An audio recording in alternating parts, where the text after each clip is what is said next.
Hey everybody, this will be my video showing my SHO or Hubble palette workflow in PixInsight. On the screen right now should be some timestamps if you want to cut to specific parts of my processing workflow. Before we begin, I highly recommend checking the description below for two things. One is the link to the Easy Processing Suite courtesy of Dark Archon, which adds these scripts into PixInsight that really help speed up the processing workflow. I've also got my set of processes saved right here. Lefty curve, something I use for flats, but the main focus for today's video will be some pixel math expressions. I've already got my 3 images stacked and cropped ready to go. Here's the oxygen frame, the hydrogen frame, and the sulfur frame. The exposure times and gear for each of these should be on the screen right now. I've also gone ahead and decided which frame I want to use as my luminance. In this case, it'll be the hydrogen. It's the strongest signal of the 3.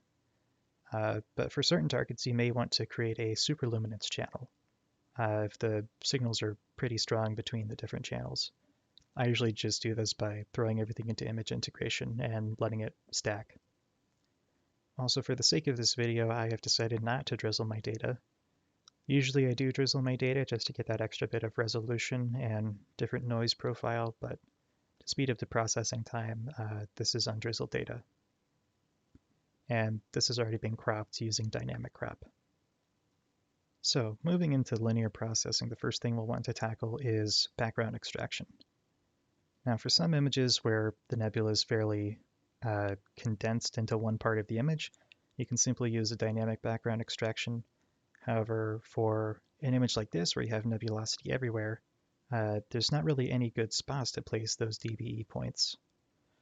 For this, I've found that an automatic background extraction can work just as well. The main thing being setting this function degree to 1 here in the settings. I think by default it's about 4.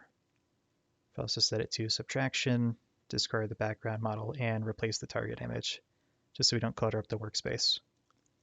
Go ahead and apply it to our HA frame. Give it a stretch. And that's a pretty clean background extraction. You may want to fiddle with the function degree setting, or even do a combination of automatic and dynamic background extractions, depending on your images and your light pollution gradients and the filters you've used. Go ahead and apply this for all 3 of our stacks.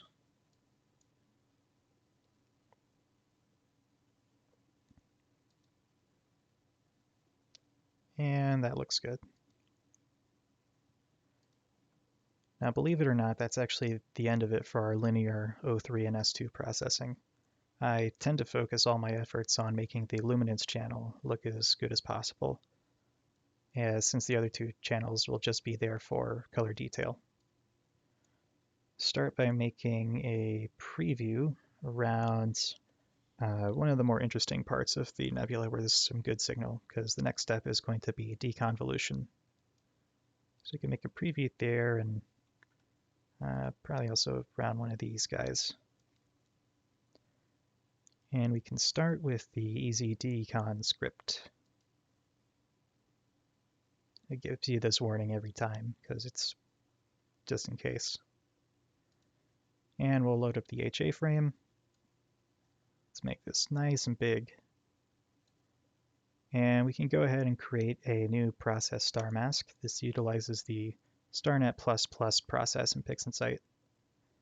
This can take a while, so I'm going to cut to when it's done. Okay, StarNet++ is just finished, and we can see a preview of how our star mask looks. Looks like it did a good job of getting all the stars. You can also play with the star mask itself using these, or add in your own stars to the mask here if it didn't catch, say, one of the larger stars. Next thing we'll do is create a background mask. Let's see, go back over to this. I usually just leave this at 0.5. I haven't noticed too much of a difference it makes if I change it to one of the extreme ends. And now we've got our background mask. Let's go back over and generate the point spread function. How deconvolution works is it looks at the stars in your image and attempts to correct them, because stars ideally would just be point sources of light, but the atmosphere distorts it. And you can see this is the star that it generated out of my image, taking the average of many stars. So now when it sharpens the image, it'll try and sharpen it based off of correcting this into a perfect shaped star. Star mask is useful because without it, we'd get horrible, horrible ringing artifacts on the stars, and this helps to preserve the stars in their natural state while still sharpening the details in the rest of the image. I'll move over to one of the previews I made, so we're not deconvolving the whole image. And I might bump this pixel math up to 5, and we'll see how 30 iterations do. I usually just leave these settings at the default. They tend to work pretty well, but I'd always recommend trying different settings and seeing how they work in your own images. Every dataset's going to be different.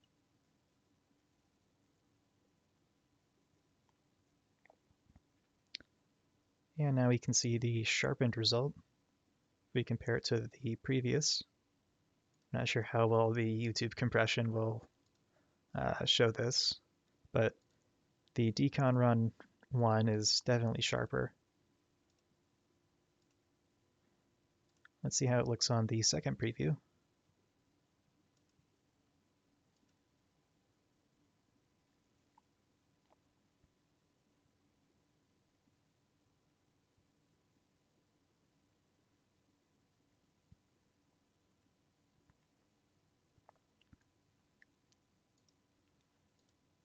And this looks slightly sharper.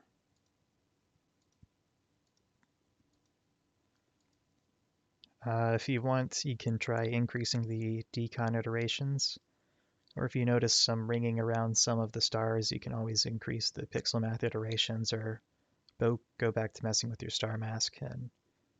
But just for the purposes of this tutorial, I'm going to leave the settings like this.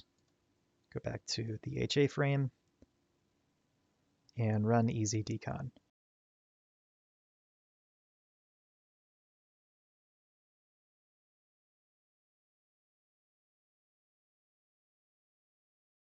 So the next step after deconvolution is denoise. For this, we'll be using the easy denoise script, which basically automates the John Rista noise reduction method. We'll select our HA, aka our luminance frame. Let's make it big. TGV defaults to 1500. That's usually a good number to aim for. Most of the time I use the default settings, and those tend to work pretty well. I think just to speed up time, I'll lower this to 1000. But again, do play with the settings. You can make different previews in your original image and test out the noise reduction on those. But I'm just going to hit run easy denoise. Yeah, it doesn't really get easier than that. So now that the easy denoise is finished, we can go ahead and give this a stretch again. I always just like to re-stretch after running denoise. And we can just do a quick inspection, make sure it didn't produce any huge artifacts, or small artifacts even. If you want, we can hit undo twice and just do a quick comparison with the noise levels. Again, I'm not sure how well the YouTube compression will handle this, but this is pretty well noise reduced, and there isn't really any loss of detail from the noise reduction. So we can go ahead and get rid of these previews and move on to the next stage, which is stretching. Now there's many different tools for stretching your images from nonlinear to linear in PixInsight, because the STF that we've applied previously is just a preview. If we were to save the image right now, it'd just be mostly black. So we have to bring it from a linear state to a nonlinear state before we save the final image. PixInsight has quite a variety of different methods to stretch, but I personally prefer, for at least my Hubble palette images, a very simple method of applying just this screen transfer function here and making it a permanent stretch. To that, we'll open up the screen transfer function process, as well as the histogram transformation process. And we'll click on the image we want to stretch, click on the auto stretch button, and then we can drag the triangle from the STF process onto the histogram process. And that shows the histogram curve that it takes to make this stretch. And then we can apply this histogram transformation to the image and make it a permanent stretch. Now, if it looks completely white, that's normal, because keep in mind, we've stretched it using this and using the temporary STF stretch. So you can just click this up here, and now we have what the image actually looks like right now, which is in its nonlinear stretch state. You can tell if an image is stretched or not stretched because of a green bar here that shows up if you apply a temporary STF. So we'll go ahead and do this with the sulfur.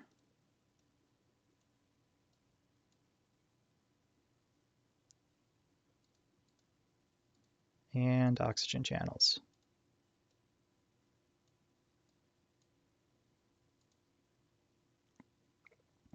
And this also stretches them to a pretty similar level. So to combine our three monochrome images into a color image, most of the time you can use pixel math. If you just want to map them straight to each channel, say sulfur straight to red, hydrogen straight to green, and oxygen straight to blue, like in a typical Hubble palette image, you can also use the channel combination process and just add these in. Doesn't matter if you do it through pixel math or channel combination, the result will be the same. And this is where these pixel math expressions I've saved come in handy. Because if we double click on this one, we have one that will just do sulfur to red, HA to green, and oxygen to blue for your classic SHO Hubble palette. You'll also want to set the destination to create a new image and set the color space to be RGB color. By default, this will be same as target, and it'll just combine them into a grayscale image, but we want a color image. So we'll go ahead and click the square. And now we have a classic SHO image. I'm going to go ahead and name this SHO. There's also a infinite number of other combinations you could use. For instance, the 4X palette. 4X has a fantastic write-up on this palette specifically, as well as other dynamic narrowband combinations. I highly recommend you go read it, the link to which will be in the description. He's also got one for bicolor. The Dreams Please palette, it's a nice bicolor palette, and then the Crazy Panda palette is also a pretty good palette. The two that I usually use for my images is a combination of your classic SHO Hubble palette as well as the 4X palette. I'll go ahead and make the 4X palette so you can see what that looks like. You can see we get two very different colored images out of this. And I've just gone ahead and renamed this. And again, you can use any combination you like. You can go and tweak the expressions themselves. If you want to, say, weigh oxygen more in the green frame or the green channel of this, you can edit the expression however you want to your liking. But I personally prefer a 50-50 blend of this SHO and the 4X palette. Before we do this, though, I am going to partially tweak the SHO a little bit using the SCNR process. Most of the SHO images you see have the green channel completely wiped out with this. You get that classic gold and blue space picture look. I personally don't like completely nuking out the greens like this. You're basically turning a tricolor image into a bicolor image. So I'll just set this to 50% remove the greens from this image. You can see there's also a bit of this magenta color in the background. I personally am not a huge fan of that, and what's the opposite of magenta? Green. So if we hit Control-I, we can invert the image and partially get rid of that using ACDNR, and then invert it back. And this is more acceptable to my eyes, I'd say. We can close out SCNR and open up Pixel Math and reset it. And for this, I'm just going to do something very simple, 0.5 times SHO plus 0.5 times 4x. And we'll set this to create a new image, make sure it's in RGB, and apply.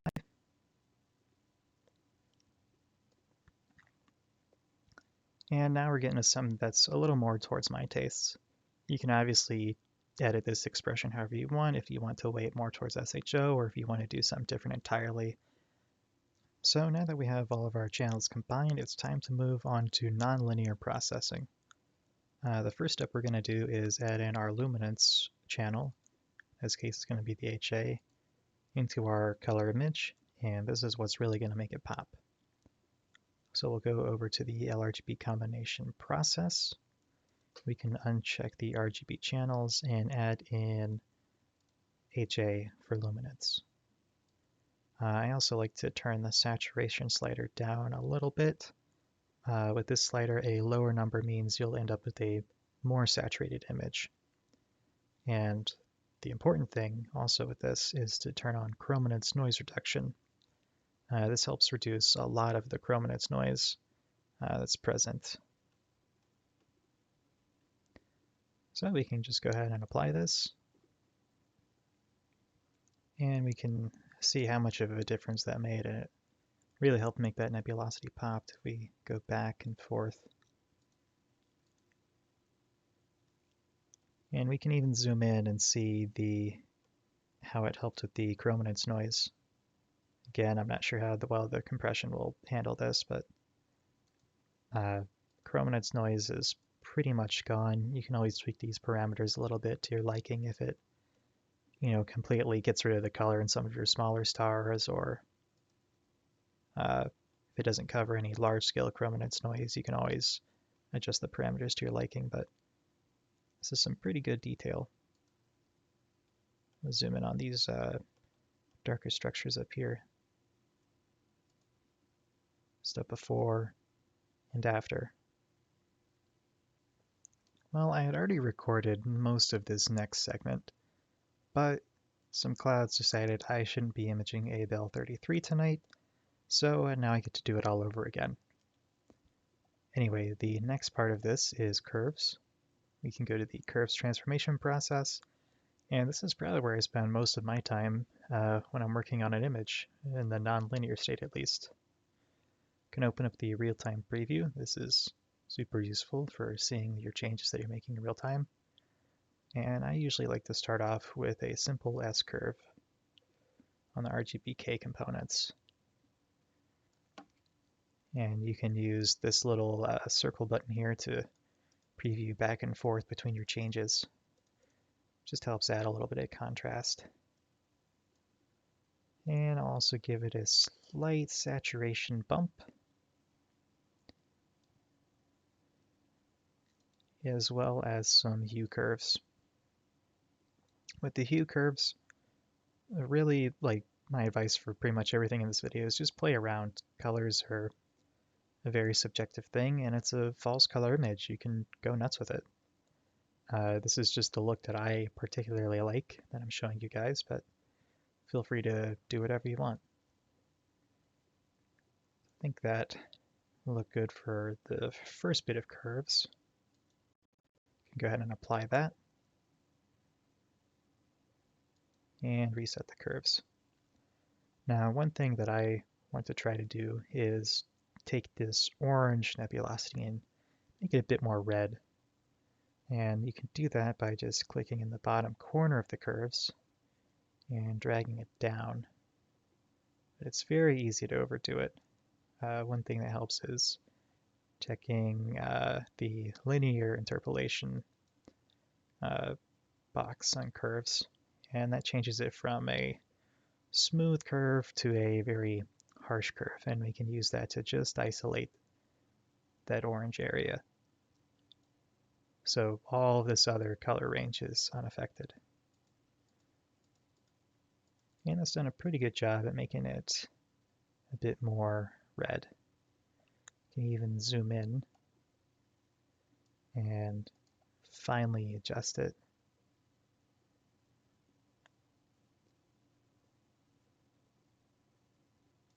That's probably good enough for now. Okay, go ahead and reset and bring this out. And I'll give this a little bit more, say, boost in brightness with a slight S. Just to give it a little bit more contrast and make the nebulosity pop. I think I'll also up the saturation just a little bit. It's very easy to overdo the saturation on some of these images. Right, I think that looks good. We'll apply this last curve. At least last curve for now.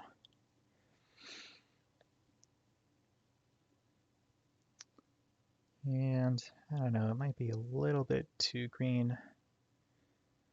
Whenever you're dealing with changing the RGB channels specifically, it can be very easy to overdo it, so minor adjustments are key.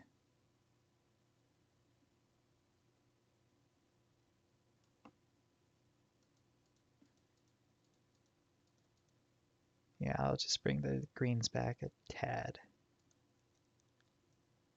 And go ahead and apply that. Next part of nonlinear processing that I do after correcting my colors is some more noise reduction.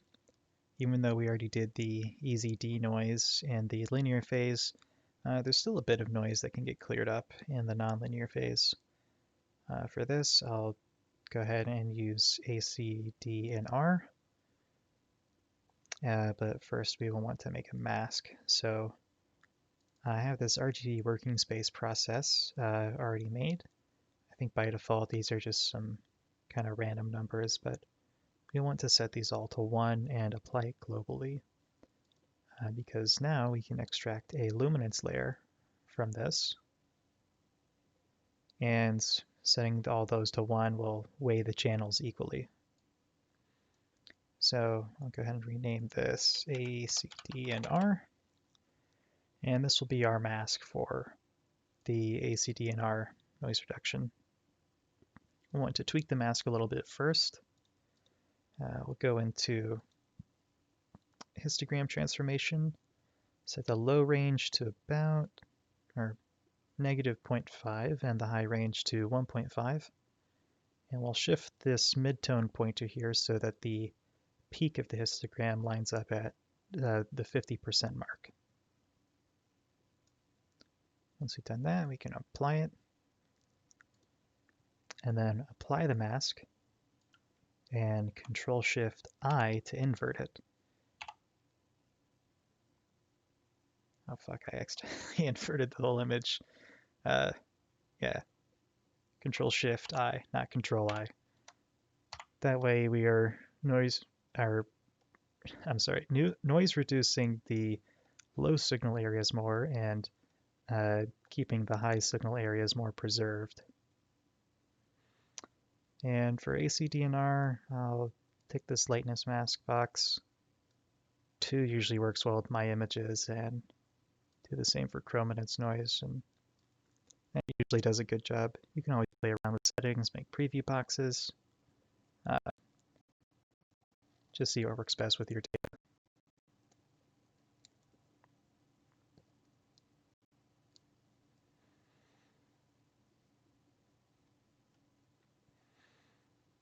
Again, I'm at the mercy of YouTube compression, but It's a subtle difference, but it's a difference. The noise has been reduced, as advertised.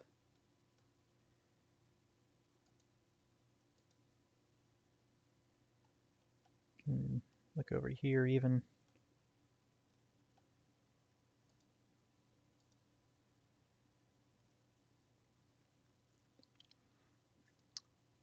So after that, I usually like to, well, first of all, remove the mask. We won't be needing that. I like to go into local histogram equalization. This is a process for adding contrast, and by default, it is a bit too excessive. For starters, we can set the amount to 0.8 is usually what I set it to, and then this contrast limit, something in the 1.3, 1.4 range usually works best. And blinking back and forth between the two, this kernel radius of 64, it's acting on a smaller scale than what I'd like. I mean, if you do want to go for a contrasty image like this, feel free, but let's try setting it to 100. Maybe. Let's do 128.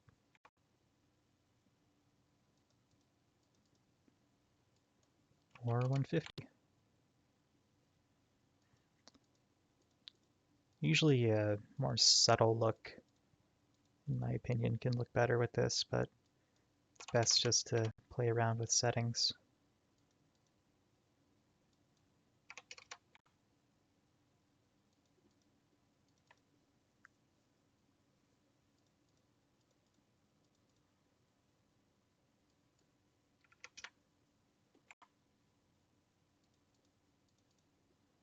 And I'm thinking maybe in this, back to 100 is where I should have been.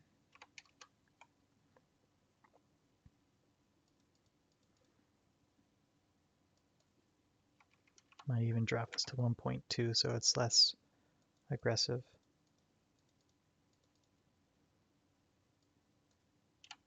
Or I just reduce the amount so it blends more of the original image back in.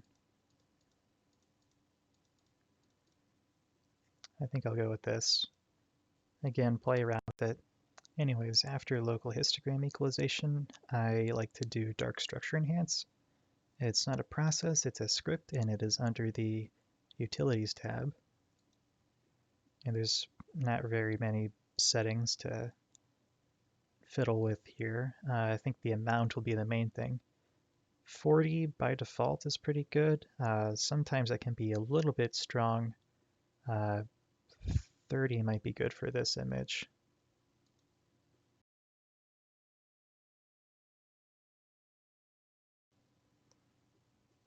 And even 30 might have been a little bit excessive.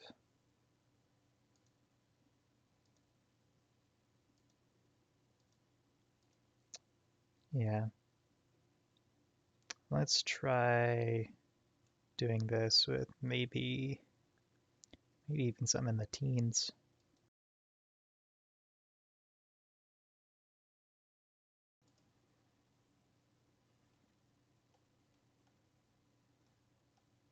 Yeah, it's definitely not as aggressive.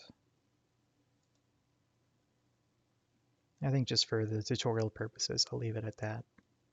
So now we're in the final stages of processing. Once I've done all the noise reduction and contrast adjustments, I like to go back and do a few more curves just to get some final lightness and color tweaks in. One thing that I want to do with this one is brighten it a little bit. We'll bring this curve up. And maybe bring the end of this curve down just a smidge.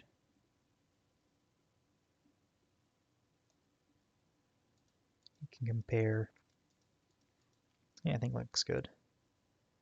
And I'll also bump the saturation up a little bit as well, since we're brightening the image. And I think I'll also play with the hue just a little bit.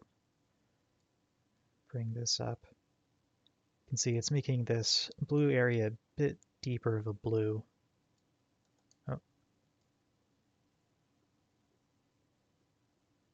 and almost kind of purpley blue.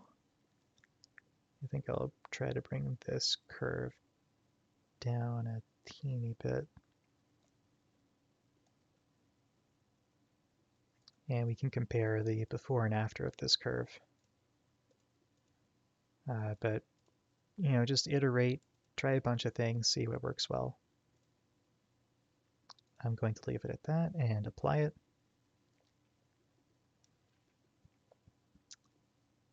And now we can move on to the scripts again. Back into the Easy suite, we'll be doing the Easy Star Reduction. So for this, we'll select our image. In this case, it's the nonlinear one. And we'll create the star mask for star reduction. All right, well, StarNet has finished, and we now have our raw StarNet mask. And this is very simple. We'll just do morphological selection. Sometimes the de-emphasis method could also work a bit better, but I just prefer the MS for how it looks with my stars. And we'll run the star reduction. Star reduction is very useful for narrowband astrophotography, as when the stars look smaller, it makes the nebula pop more. And it finished. And we can see it's a subtle change, but it definitely helps make that nebulosity stand out a bit more. And from here, you know, you can go and do a few final curve adjustments. If you wish, I'm going to leave the image like this. You can resample it however you want. And then I always like to do an annotation at the end because people freeboot images all the time. And if I'm going to get my image stolen, might as well have my name on it. And from here, you can go ahead and save it in your file format of choice. Hope this video was useful. Thanks for watching.